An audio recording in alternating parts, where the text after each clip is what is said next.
pertambangan gitu kan. Itu saya mau nanya ke Ibu, korupsi itu disebut sebagai extraordinary crime, tapi faktanya para koruptor yang sekarang di bawah 5 tahun boleh tuh ikut caleg lagi, boleh itu kembali beraktivitas. Artinya efek jerahnya sampai di mana kalau cuma segitu aja? Dia adalah pelaku tindak pidana pencucian uang. Jadi berdua sekaligus. Jadi ini juga masih ada kelemahan atau pelemahan ya. Kalau dalam bahasa masyarakat kan bisa dimiskinkan kembali gitu ya. Nah itu pakai pencucian uang. Polisi yang punya kekayaan sampai Ya, 1 betul. triliun lebih itu. Ya kan? Nah itu saya juga hadir. Biasanya rekening selama ini track record rekeningnya itu ya biasa-biasa aja lah, paling 100 juta paling lama, paling banyak 100 200, tiba-tiba 1,5 triliun.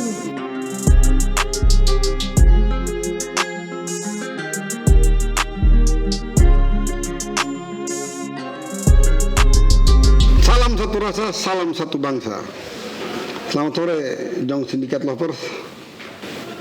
Pada sore hari ini kami dari Jong Syndicate Podcast kedatangan seorang tamu yang sangat-sangat istimewa, yaitu Ibu Yenti Janarsi.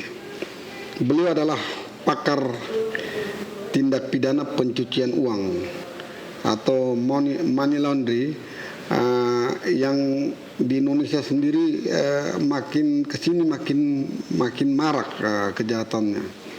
Kita akan mencoba mengupas tentang money laundry ini bersama Ibu Yenti Janarsi. Selamat sore Bu. Selamat sore. Kabar baik ya Bu ya? Alhamdulillah baik.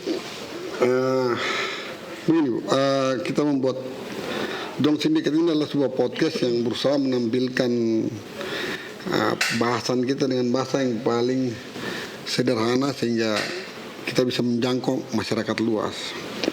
Nah,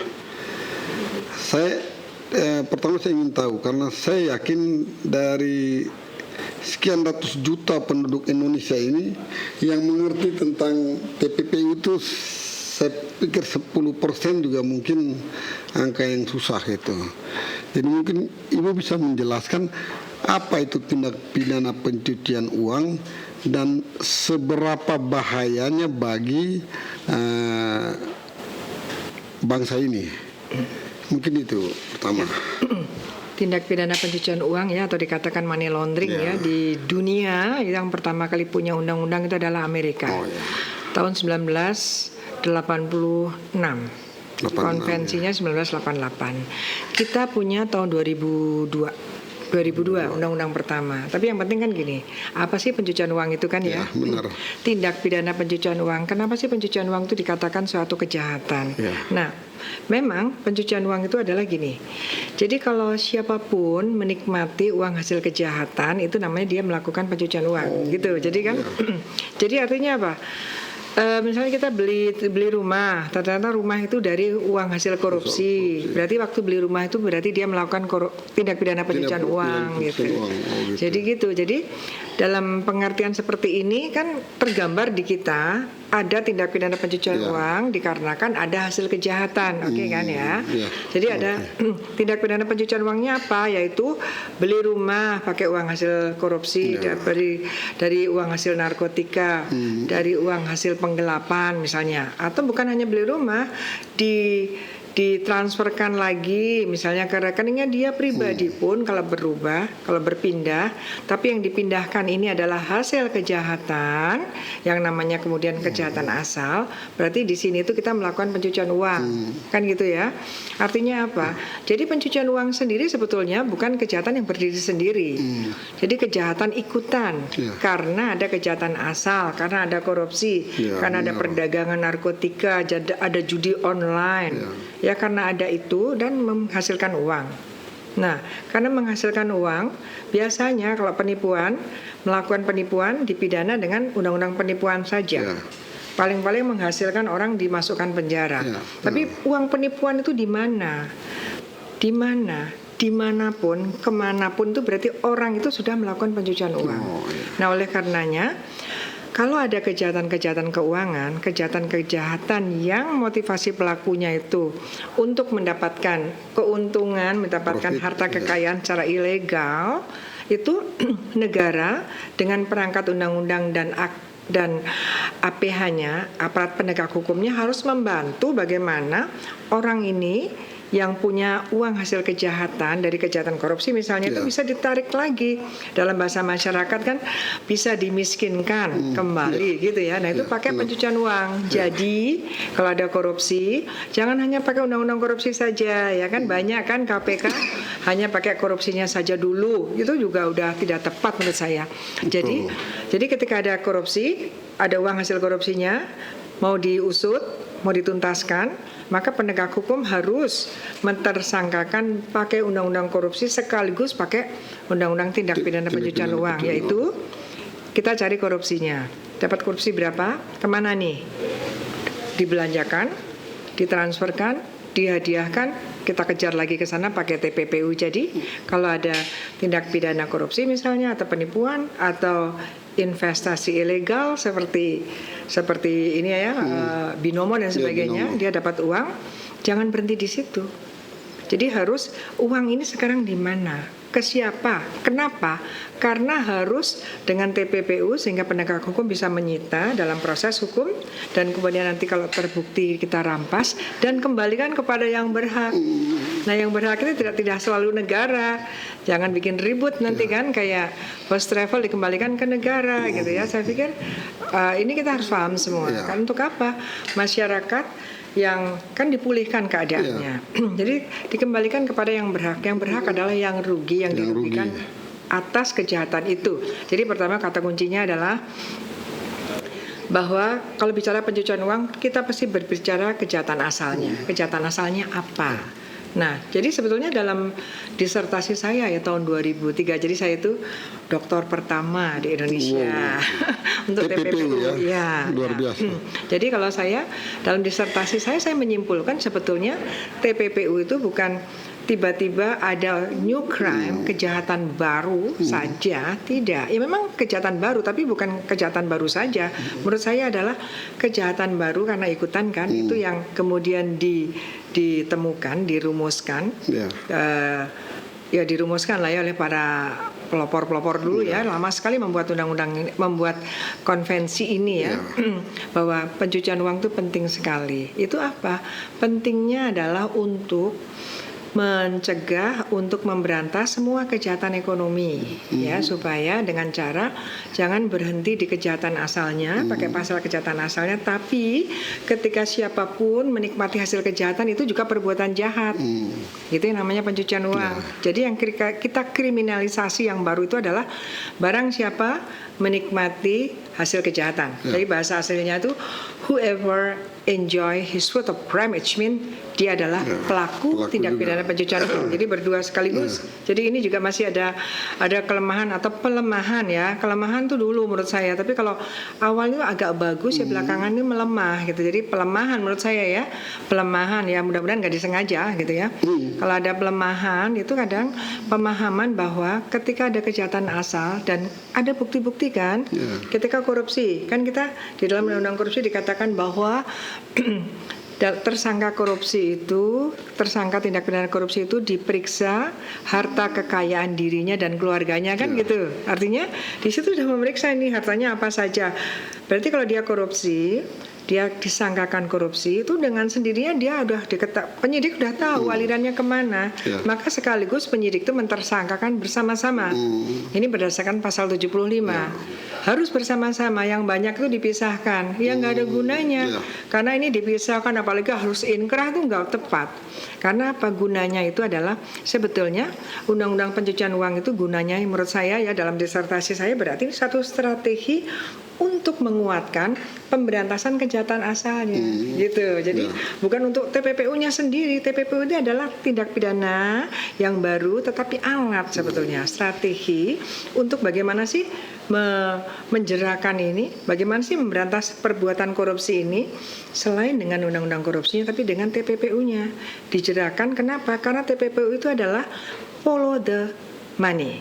Sementara tindak pidana asal itu lebih pada follow the suspect aja, karena yang pengembalian kerugian itu pada umumnya kan pakai perdata, lama lagi nggak ada harapan bagi korban. Tapi kalau kita tidak menemukan akarnya, bagaimana upaya kita untuk bisa membuktikan bahwa itu adalah kejahatan tindak pidana pencucian uang? Gini. Untuk membuktikannya. Jadi sebetulnya sih enggak ya. Sebetulnya kan kalau ada kejahatan asal, kemudian uangnya mengalir kemana, Ya, kemudian itu kita akan nampak. Iya, kita dari nampak. aliran. Ya. Kalau Itu nampak. kejahatan asalnya nggak ada. Oke, itu yang nampak kan itu sangat ordinary ya, biasa, itu Ya, harusnya itu bisa. biasa. Lah Indonesia yang biasa aja nggak dilakukan. Jadi maunya apa, ya kan? Padahal yang paling penting dari penemuan tindak pidana pencucian uang di dunia adalah bahwa di awalnya itu ada indikasinya itu bukan di indikasi kejahatan asal, justru indikasinya adalah indikasi TPPU, yaitu dengan cara apa?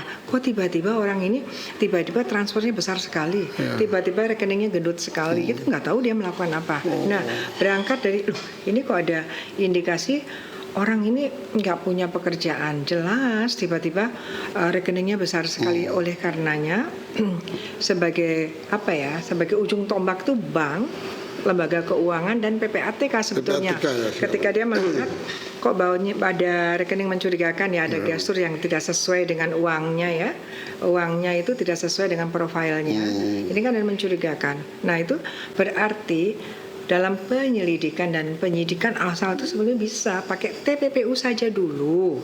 TPPU di penyidikan ya. Ini kan ada, yaitu alat bukti awal 2 itu cukup misalnya ada bukti surat ya dari PPATK. Kan PPATK sering mengatakan ditemukan transaksi gendut ya, rekening-rekening gendut dari dulu pernah kan PNS muda rekeningnya gendut kan gitu ya, diketemukan sekian rekening yang mencurigakan yang kami kirimkan ke penegak hukum. Nah itu kan dia kirimkan, itu berarti kan satu bukti surat. Betul. Nah kemudian nanti mungkin ada saksi atau paling tidak keterangan ahli lah, kan udah 2 alat bukti, berarti kan bisa mentersangka TPPU saja. Tapi untuk limpah ke kejaksaan harus sudah ada kejahatan asalnya, dengan cara bagaimana penyidiknya mencari bukti-bukti ini kok tinggi sekali ya. Apa carilah itu dalam waktu tertentu itu dia cari itu ya. Mestinya seperti itu. Memang intinya seperti itu sebenarnya bantuan yang dihasilkan ya, pemikiran yang luar biasa spektakulernya pada waktu itu adalah, maka dikatakan bahwa pencucian uang adalah dikatakan tindak pidana yang punya karakteristik khusus ya. Tindak pidana yang mungkin nggak ada duanya. Karena apa? Tindak pidana ini adalah untuk mencegah berbagai kejahatan asal. Di Indonesia itu 25 jenis kejahatan asal, ada korupsi, lingkungan hidup, pertambangan, penggelapan, pencurian, banyak ya, dan kejahatan apapun yang 4 tahun ke atas ya. Kalau di Amerika tulis semuanya. Pada waktu saya meneliti di Amerika 20 tahun yang lalu itu sudah di angka hampir 200 tindak pidana asal.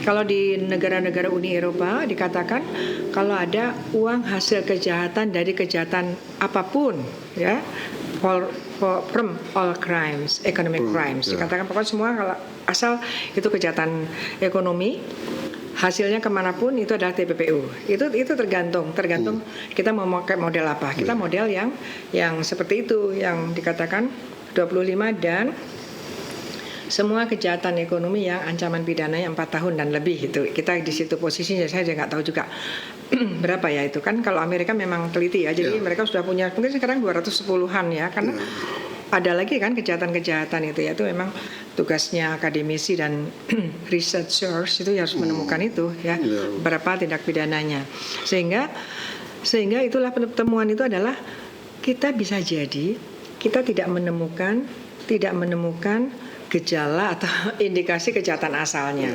Tapi kita tiba-tiba bisa, penegak hukum atau negara bisa mengungkap suatu kejahatan yang susah sekali diungkap, tapi diawali dengan adanya rekening gendut, adanya pembelanjaan yang luar biasa gitu ya. Misalnya misalnya Bapak gitu ya, maaf ya jangan marah ya. Apa-apa. Ya Bapak itu tiba-tiba Bapak Kemudian saya dapat duit banyak.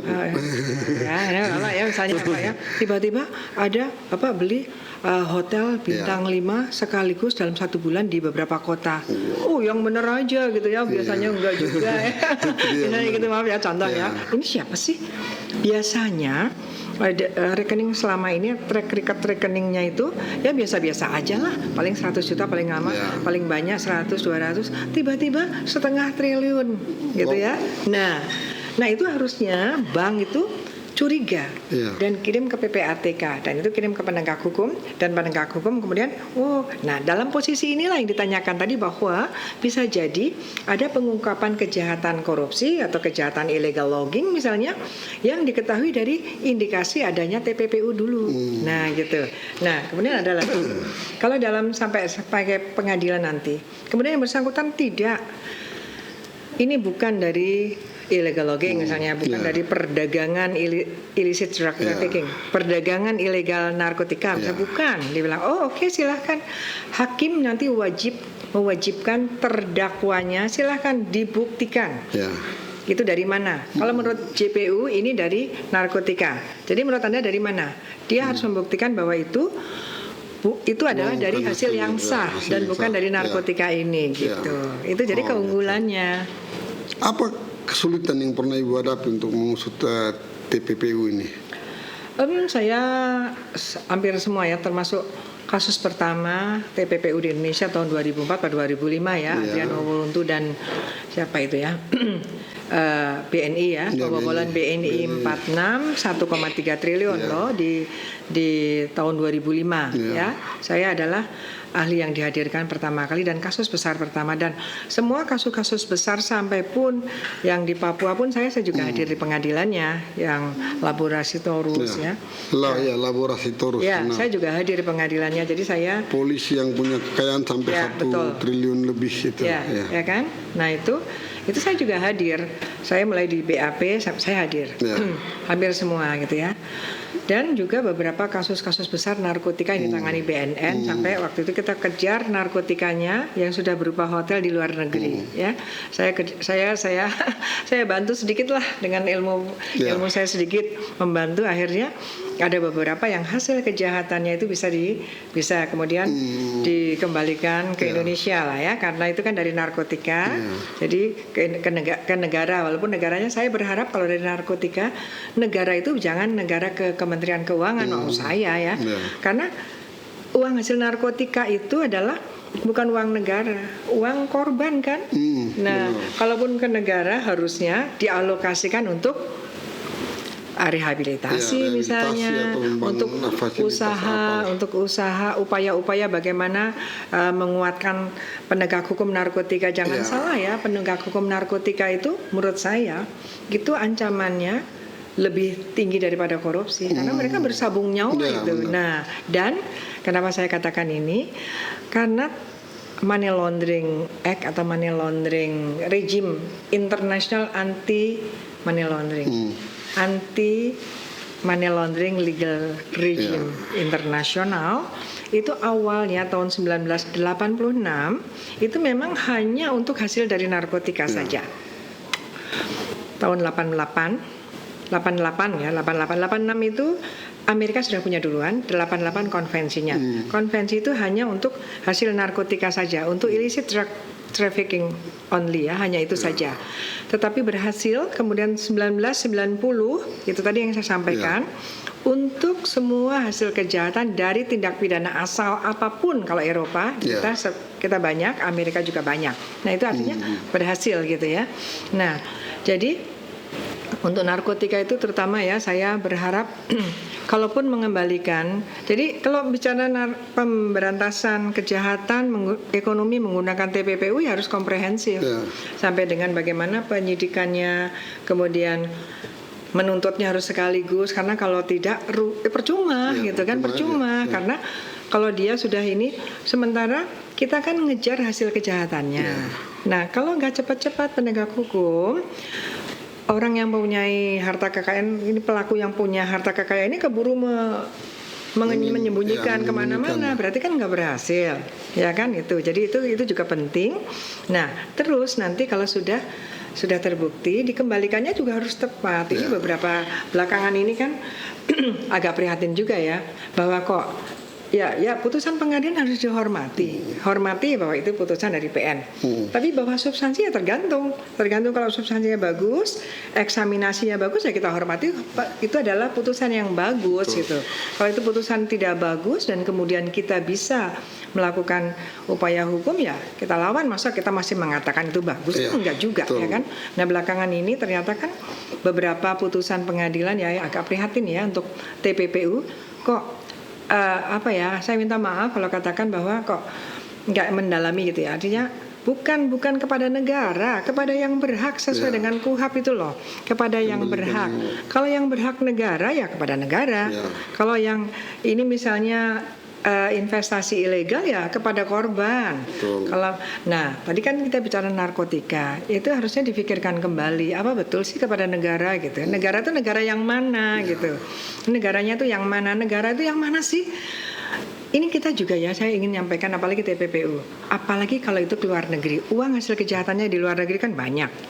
Itu betul-betul kalau kita minta bantuan dari negara lain, itu ada peraturan, ada kesepakatan, ada international criminal customer ya,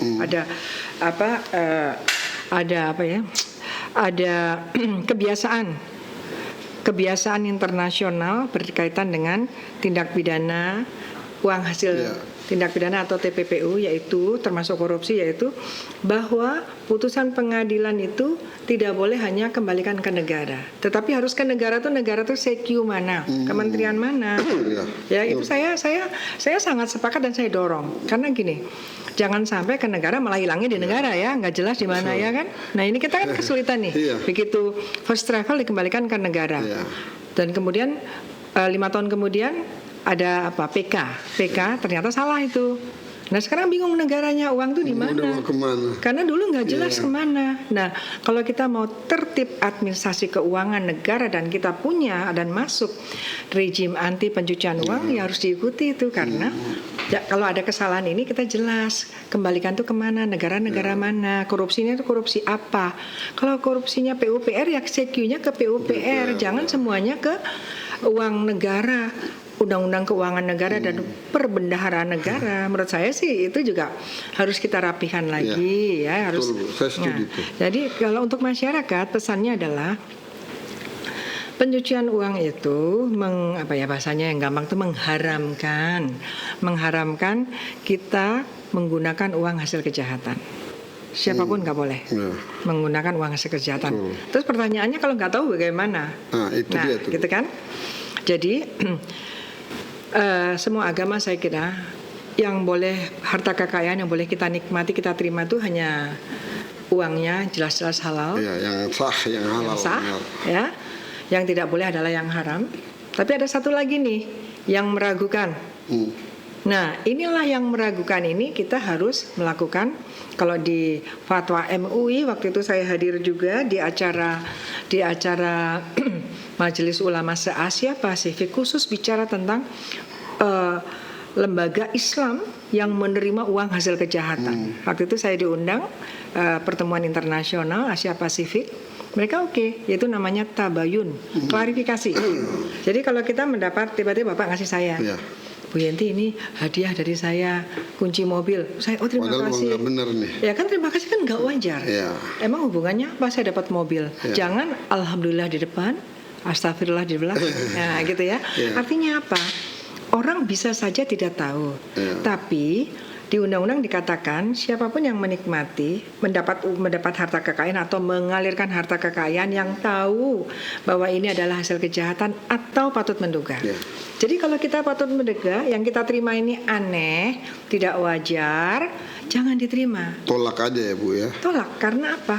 Kalau saya dapat dari si A, misalnya kita dapat uang 500 juta dari si A, alasannya tidak jelas, ya mungkin 1-2 hari Iya. tenang atau berapa bulan. Kalau tiba-tiba si A itu Besok sudah ternyata ditangi terlibat sama OJK. korupsi, kita diperiksa juga, PPK. diminta juga lagi, Iya. malu pula. Belum Betul. lagi kalau kita patut menduga kita kena pidana 5 tahun Waduh. yang nerima itu. Jadi masyarakat tidak boleh gampang Iya. menerima.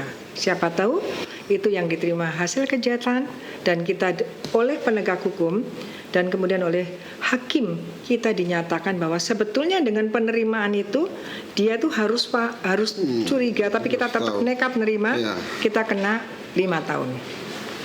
Oke Bu, kalau misalnya uang itu tidak ditabung di bank, dia simpan aja di dalam rumah kayak mafia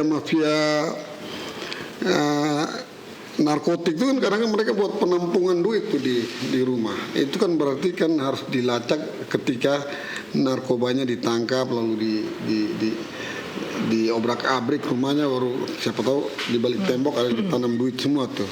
Itu kan sulit banget Bu untuk membuktikan. Nah, ada nggak negara di dunia ini, ada nggak negara yang siap menampung uang haram itu?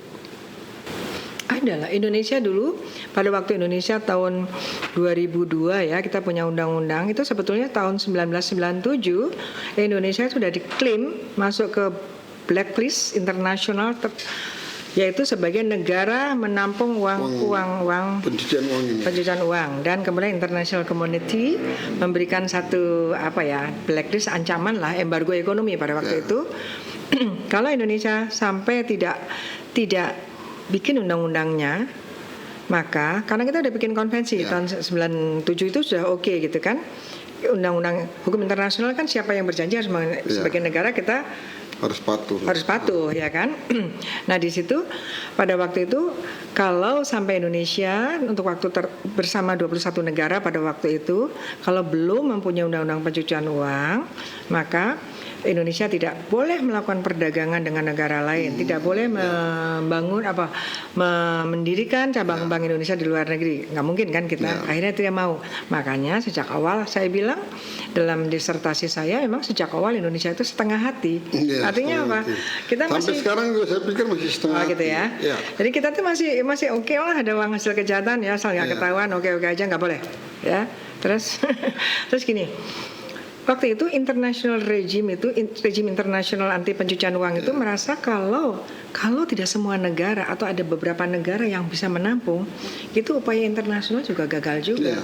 Raca keuangan dunia juga kacau juga. Jadi mau nggak mau harus gitu kan ya. Tapi apakah negara masih ada, ya kita tahu sendirilah, ada Panama Papers, ada beberapa yang kejadian, ya itulah mereka, karena mereka masih salah satunya yaitu adalah harus melonggarkan rahasia bank ya. Jadi rahasia banknya harus bisa, begitu tersangka, kalau penyidik minta ke bank, ini sudah tersangka TPPU harus dikasih. Nah ini juga kurang. Belakangan sosialisasi tentang ini juga kurang, kadang-kadang bank nggak berani gitu loh. Ada juga yang memang sengaja menurut saya sih, karena apa? Ancaman bank yang tidak melaporkan ada transaksi mencurigakan itu hanya 250 juta. Denda.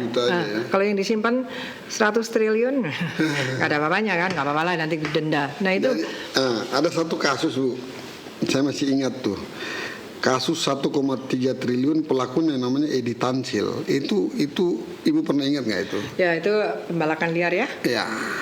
Belum ketemu sampai sekarang kan? Belum ketemu, mungkin udah operasi plastik Bu, jadi susah juga ketemunya. Konon itu dia mau lari gitu. kemana duitnya itu? Ya pada waktu itu kan kita belum punya pencucian uang. Oh iya betul. Belum ya. Masih Dan kita kan tidak mungkin berlaku surut ya kan. Tapi sebetulnya kalau pencucian uangnya nggak bisa berlaku surut. Tapi kalau pakai pembalakan liarnya, saya nggak tahu mas surut apa nggak tahu kan. Kita bisa juga kan. Dan itu kan masih dikejar. Kalau seandainya bisa dikejar, misalnya ketemu, pencucian uangnya ya memang yang dulu nggak ada. Tapi kalau memang masih ada transaksi-transaksi yang setelah 2002 bisa sebetulnya. Kalau bisa ya Bu ya? Ya bisa lah, kan kita udah punya.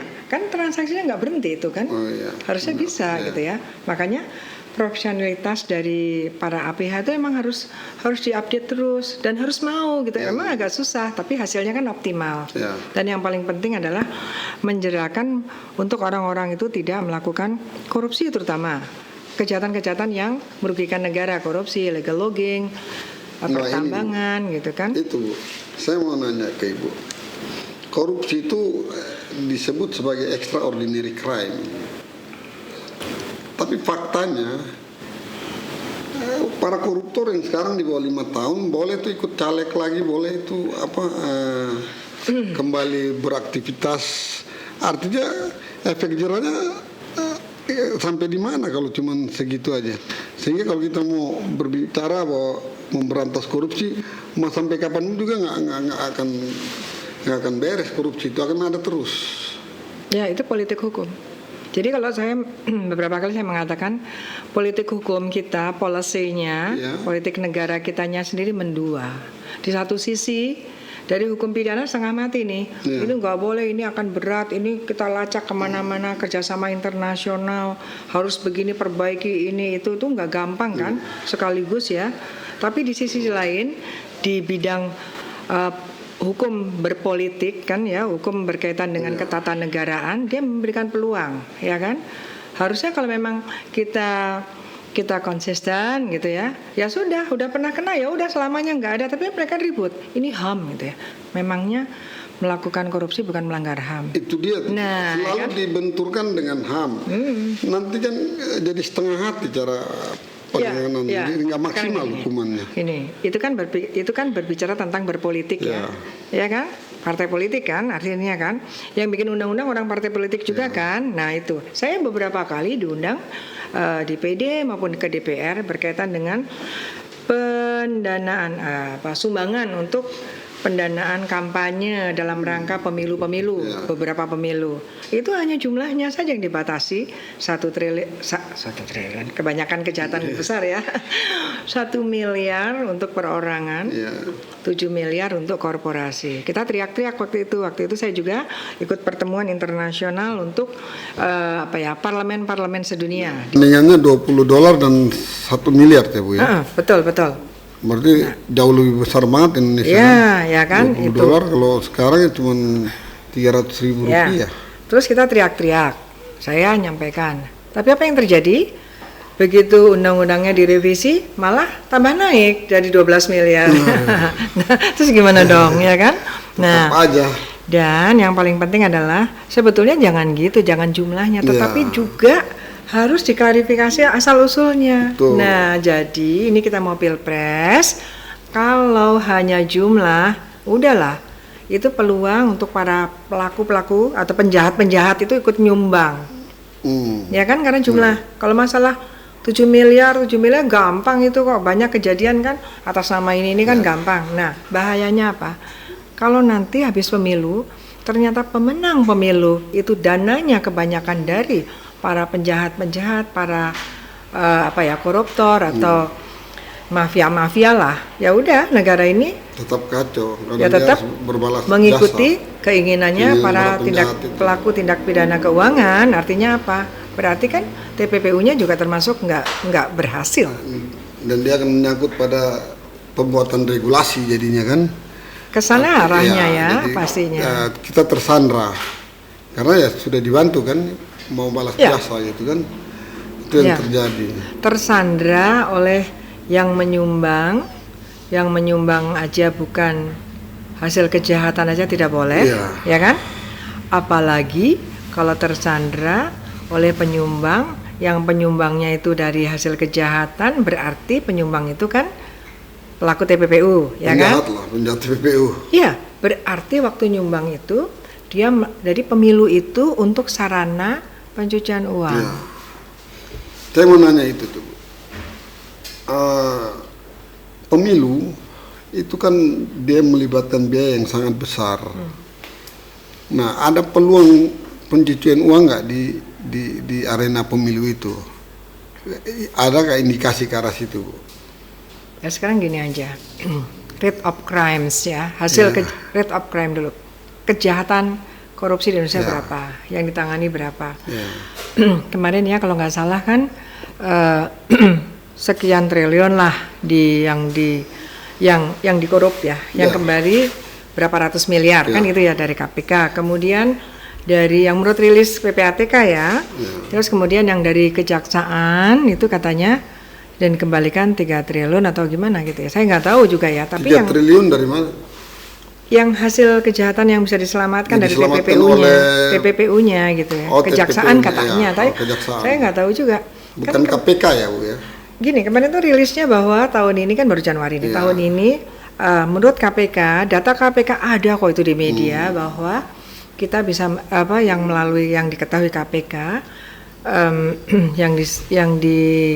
yang korupsi yang terjadi hasil korupsinya sekian, yang dirugikan sekian, tapi yang kembali itu dari judi online kalau nggak salah itu kisarannya berapa ya 300 miliar lah. Padahal kita tahu ada berita dulunya sebelumnya katanya dari judi online 155 triliun kan gitu. Iya kan? 155 iya kan triliun. kita baca dari media Ya, dan bahkan rilis sendiri tiba-tiba hanya 800 M atau 500 M. Ada pertanyaan dong bagi kita. Terus kemana itu? Ya kan? Lancakan, Ya kan? rebutan. Artinya masih ada kan? Iya. Kalau yang rilis mereka juga. Iya. Kemudian dari korupsi. Dari korupsi itu hanya 3 triliun. Iya. Saya agak bingung gitu ya, karena saya hadir ya di kasus terbesar dan saya memberikan keterangan ahli Jiwasraya dan Asabri. Itu dari Jiwasraya kan 27 triliun. Terus yang disita tuh 18 triliun atau berapa. Kemudian Asabri juga lebih dari 10 triliun. Tapi kok disampaikannya bahwa menurut PPATK kembalinya hanya 3 triliun gitu kan. Ya saya nggak tahu lagi ya, angka-angka ini angka atau sesungguhnya atau apa ya. Nah kalau itu sesungguhnya dan angkanya seperti itu berarti kan masih ada di mana-mana. Untuk apa? Kita sedang akan menghadapi pemilu. Kemana lagi? Kan gitu ya. Memang untuk mencari satu kejujuran dalam pengelolaan uang itu selalu aja kita menemui kesulitan. Lawannya berat banget ya Bu. Lawannya berat banget. Saya ingin tahu, pasti Ibu punya data. Pelaku korupsi itu antara personal atau individu dengan institusi dalam statistik mana yang lebih banyak? Kalau dari dari sudut keilmuan ya, keilmuan saya karena kan saya kampus ya, dari keilmuan itu memang tidak mungkin korupsi itu sendiri. Itu dia. Ya kan? Ya. Yang namanya korupsi beneran korupsi dalam undang-undang korupsi kan ada keuangan negara. Ya. Kalau bukan keuangan negara kan namanya penggelapan, ya. Kalau ada keuangan negara kan yang bahaya, ya. Atau narkoba itu bahaya sekali, besar sekali. Apalagi nanti kalau narkoba dan terorisme, ya di luar negeri itu sudah kita harus waspada narkoterorisme, ya terorisme yang didanai oleh hasil narkotika. Kejahatan. Narkotika, dari hasil kejahatan narkotika terutama. Nah, ini kalau korupsi. Nah, itu kan jelas bahwa satu korupsi tidak mungkin sendiri. Korupsi adalah uang negara. Yang menguasai uang negara siapa? Ya kan pejabat. Lembaga negara, kementerian dan lembaga, orang-orang di sana. Artinya apa? Artinya sangat ada pasti itu ada garis antara korupsi yang besar dan bagaimana integritas dari aparat negara. Pasti karena tidak mungkin seperti kejahatan perbankan.